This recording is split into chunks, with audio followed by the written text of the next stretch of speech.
Well, we certainly await a response because certainly, as we did highlight earlier, this cannot be swept under the carpet. We also imagine that the governor of the state, Governor Marufin Tiri, will also be setting up a body to investigate what truly transpired in that particular community.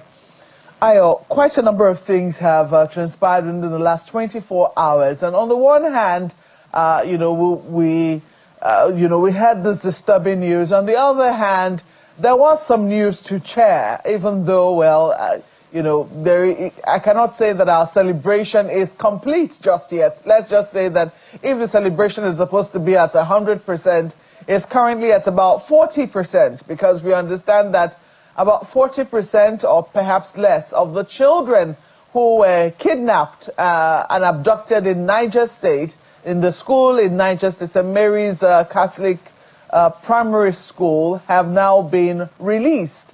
100 of them were officially handed over to the governor of Niger State yesterday. But there was a statement released by the Catholic community, and this morning we're being joined by the Bishop of Kontagora Diocese, Bishop Johanna, who is the Bishop of the Catholic Diocese of Kontagora, and he joins us via Zoom from Niger State.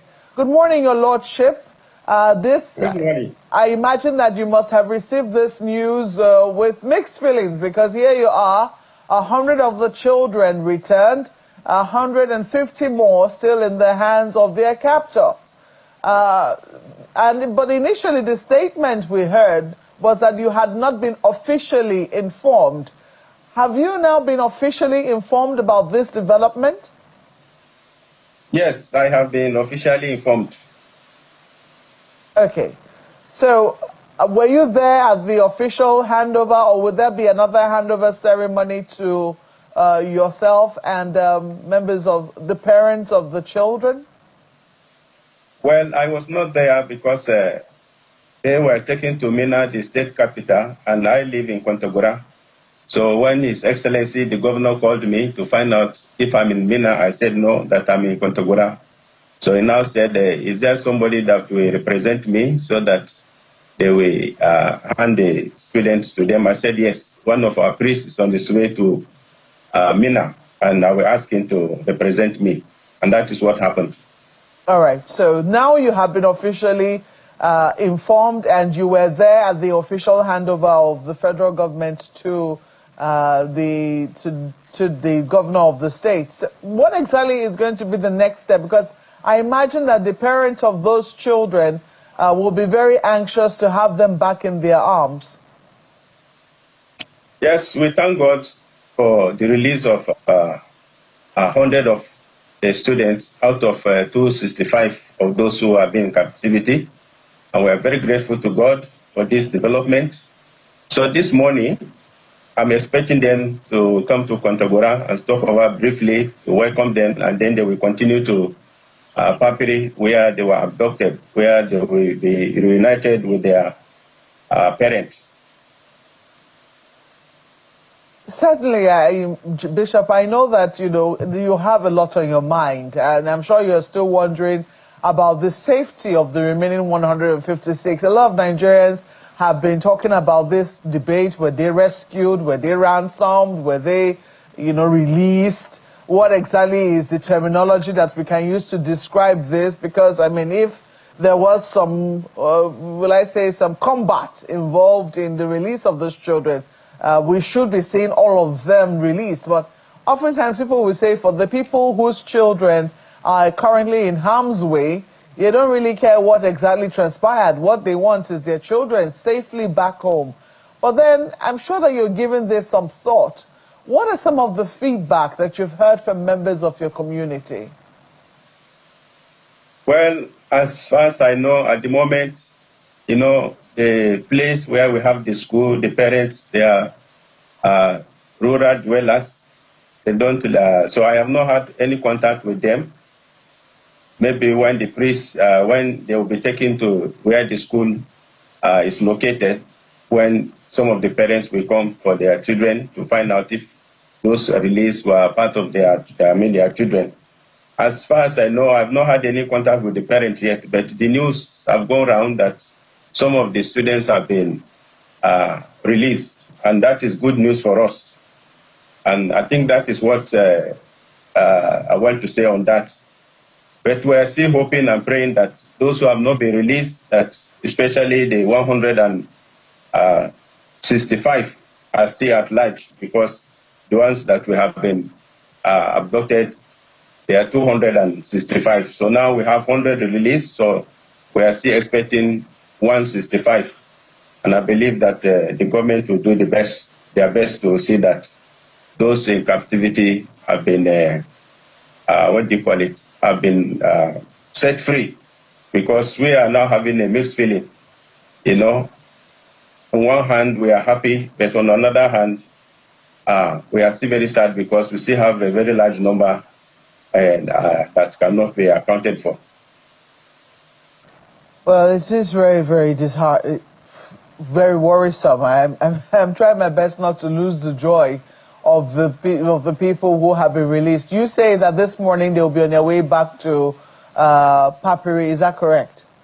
Yes, they will leave Mina this morning to Kontagura, where I will receive them briefly, and then they will now continue to Papiri, okay, where the school is located. Do you have the names of those who have been released already? Have their names been compiled, etc.? No way. As of now, I've not had the names. I've not been given the names of those who are released yet.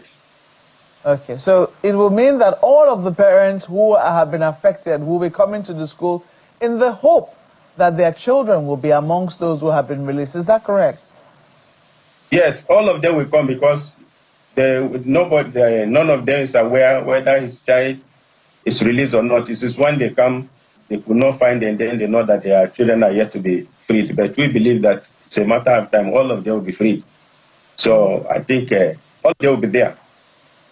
Well, I know that you certainly will have a job of work to keep hope alive for those parents whose children are still in the arms of their captors. But in the meantime, what would you have to do? What support would you be seeking? Because some people will say that those children will be traumatized, and they're staying or they're choosing to remain in school might be in doubt. I mean, we do have reports, showing that in places where schools have suffered attacks, the schools are shut down, that those schools rarely ever open. And in some instances where they do, the children are reluctant to go back to school. So do you have any plans for psychosocial support for those who will be released or who have now been released from the hands of their captors? Thank you. I think the big relief is for them to see their parents. That is the first psychological relief.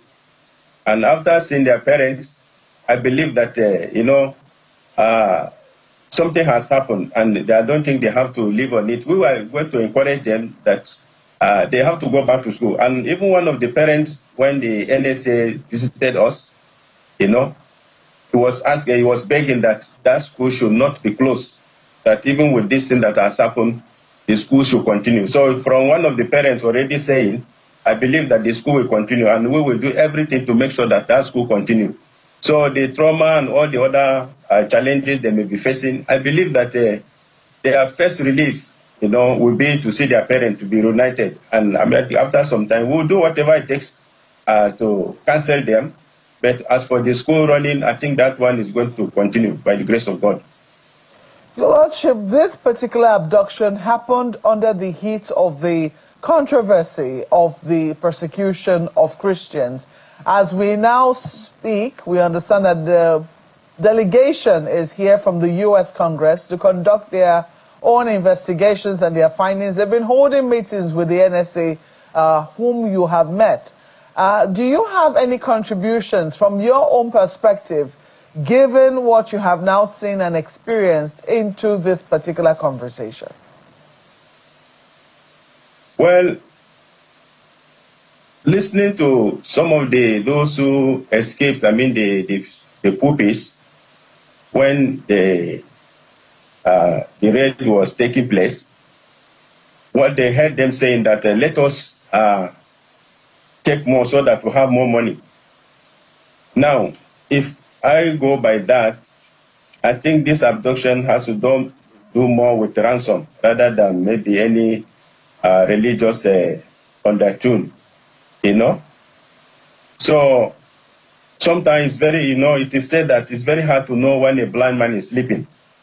So if somebody is carrying a particular act, until you hear from him what is his intention, you cannot conclude that this is why he's doing it.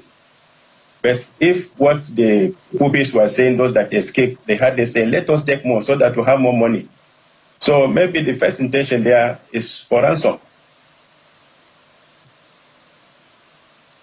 What are your prayers, or will I say I cannot say what your last words are, because we certainly cannot have a last word on this matter until the last child taken has come home.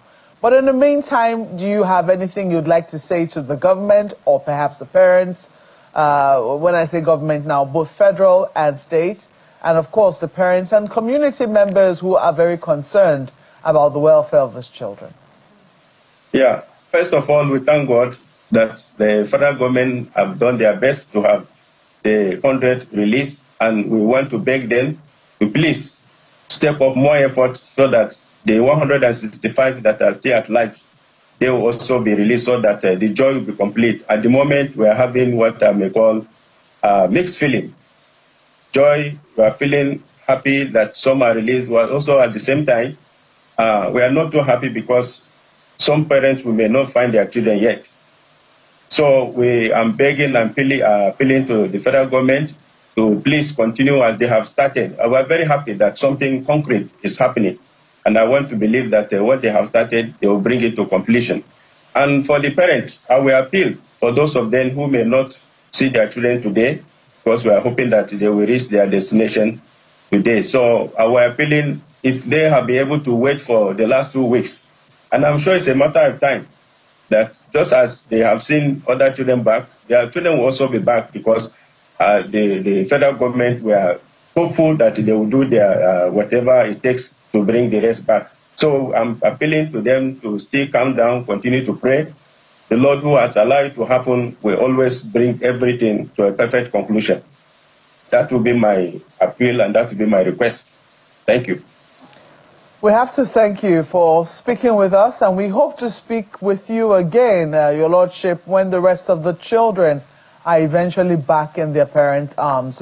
We've been speaking with His Lordship, Bishop Johanna, who is the Catholic Bishop of the Diocese of Kontagora in Niger State. Thank you once more, Your Lordship.